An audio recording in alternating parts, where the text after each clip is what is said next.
So for me, Gretzky's basement was really a full circle moment of years of relationships and encounters. I first met Ty back in 2018 in Edmonton, Alberta. He was doing a hockey school, and with the gregarious personality I have, I figured why not go by and go introduce myself, and that's exactly what I did. It was great to meet Ty and a bunch of his friends running the Gretzky Hockey School. And we would connect a couple of years later when I moved to California. I actually ended up moving to California to use it as an opportunity to dip into some inspiration for future fashion projects. I didn't know a soul, and it would just be fitting that I would run into Ty in the same social hockey skate, which is the most Canadian thing ever. We became really good friends, predicated around our passion and love for hockey, and I would end up participating and helping coach, along with doing some administrative stuff for the hockey schools. When Gretzky's basement came as a topic of discussion, I was really honored that the boys considered me to help with designing, manufacturing, and producing the products, along with assisting with the project as a whole. When Josh was hired as the creative director for the project, I was extremely excited because we actually had formulated a friendship separate from him and Ty out in California.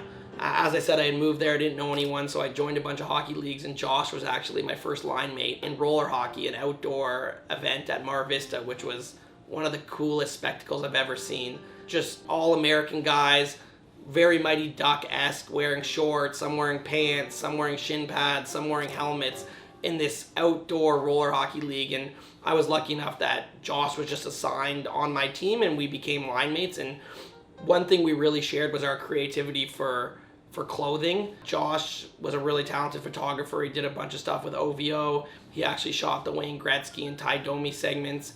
And for me, what was really cool is I remember him asking me, who are these iconic Canadian athletes that you think would be great to shoot for these campaigns that I'm working on? And I remember suggesting to him Wayne and Ty, and then to see 6 months later those campaigns come to life. It was really special, and I really appreciated his trust in me. Getting to curate this with not only Ty and his brothers Tristan and Trev, but Josh was really special in itself.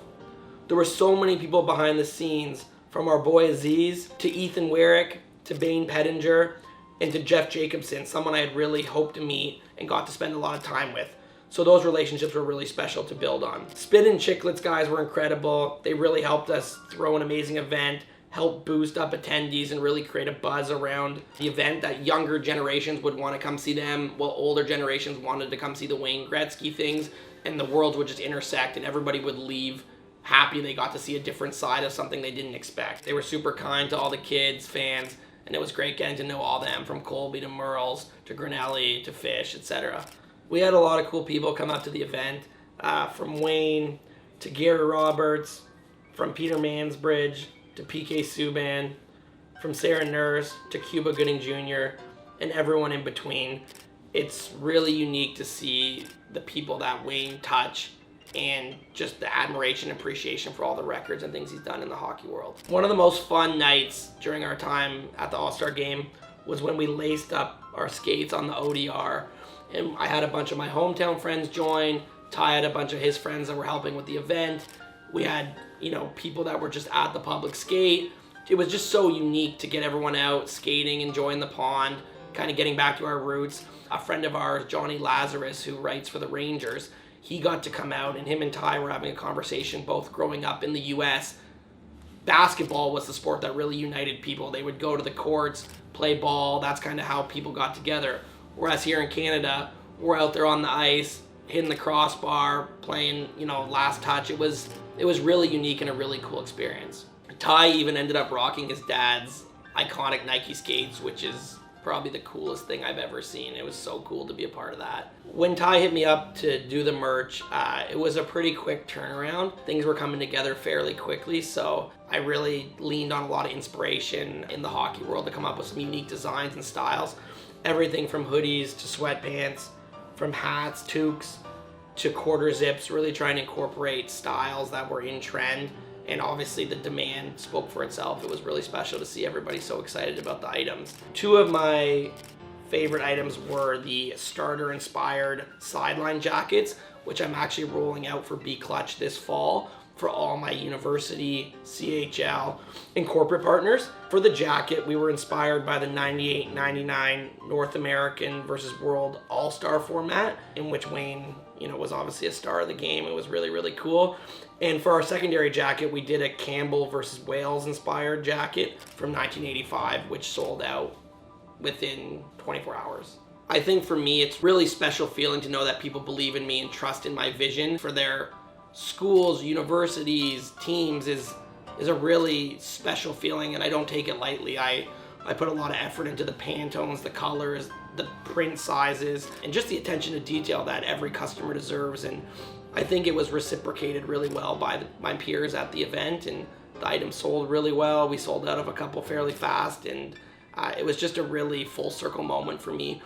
The last couple of years have been challenging in a variety of ways, so to get back to where I wanted to be is a really self-fulfilling feeling. One of the cool things about kind of working behind the scenes is, developing relationships with athletes to people behind the scenes, and we thought this would be a good opportunity to show a little bit more about our access and what we can do. So Colby Armstrong from Game Notes, obviously Pittsburgh Penguins alumni, amazing player, played for the Leafs. He let the shit fly. We were shooting the shit, telling stories, and I think it really was a unique opportunity for me to shoot the shit with the boys, have some fun, tell some stories, and really share a little bit more about the world that I get to live in that I don't take for granted, and try to let other people see that and be a part of it. And one of the cool things shooting with Colby is just realizing the variety of mutual friends we had. In hockey, everyone's connected by one person. Everyone's played with someone, everybody knows of someone. And for us, that was Connie Sutter. Connie and Brent Sutter own the Red Deer Rebels, and Colby played for Red Deer during his time in junior. What's full circle for me is now I'm pitching Red Deer on products that I'm rolling out for fall 2024, and just kind of bridging that gap and being able to talk about people and our admiration for them and just their personalities. It was really cool. Hopefully you've enjoyed getting to see a little bit of behind the scenes in regards to what B Clutch is doing. We have some really cool things coming up the pipeline. Super excited to share with you guys. And who knows, rumors on the street are saying that Wayne Gretzky is going to be on the pod as well. Song!